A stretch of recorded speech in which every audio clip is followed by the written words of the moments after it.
राज्य में आउ अभाव हेबनी आलू आलू चाषी को प्रोत्साहन देउछंती राज्य सरकार। चलित वर्ष राज्य में प्रथम थर आठगड़ ब्लॉक जगमोहनपुर केउटपड़ारे लगा जाइछि प्रामाणिक आलू बिहन।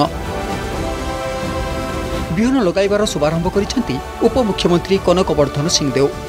आठगड़ विधायक रणेन्द्र प्रताप स्वाई मध्य उपस्थित थिले।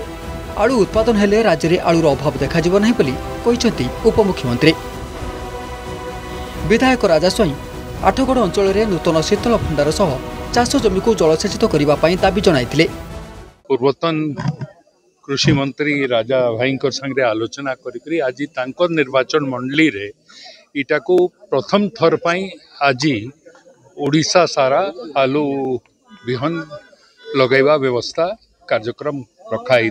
ए सरकार कर काम होची चाषी को दुख को दूर करिबा एवं चाषी को केमती आग को बढ़ाइबा।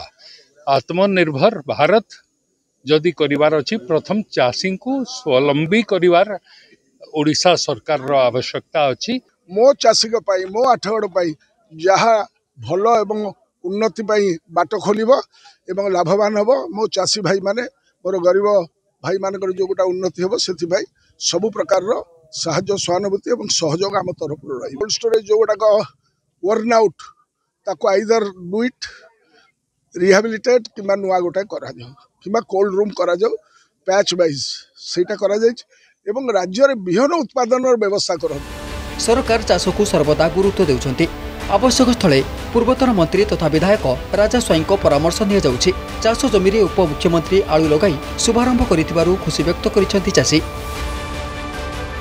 कनकवर्धन सिंह आसिथिले आमर आठगड़ विधायक रणेन्द्र प्रताप स्वाई आसिथिले आमर बिले रे एठे भूमि पूजा होई आलू लगा आरंभ होला।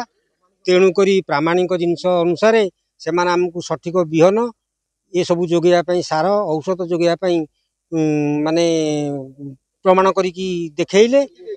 तेणु करी आमे वर्तमान आम आलू बिले रे ये फसल लगैया जाऊ। आलू सहित अलग पनीपरिया जो आठगड़ जहाँ प्रसिद्ध निश्चित एटी उन्नति हब एवं जलसेचन करा जिवो।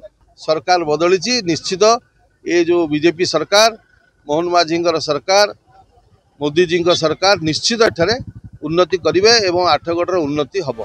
राज्य में प्रामाणिक आलू चाष में सफलता मिलिले सरकार को अन्य राज्य उपरे आलू पाई निर्भर करने को पड़ोनी। चाषी माने मध्य आग्रहर सह आरंभ करिसेंती आलू चाष। आठगड़रू संतोष बारी रिपोर्ट अर्गस न्यूज।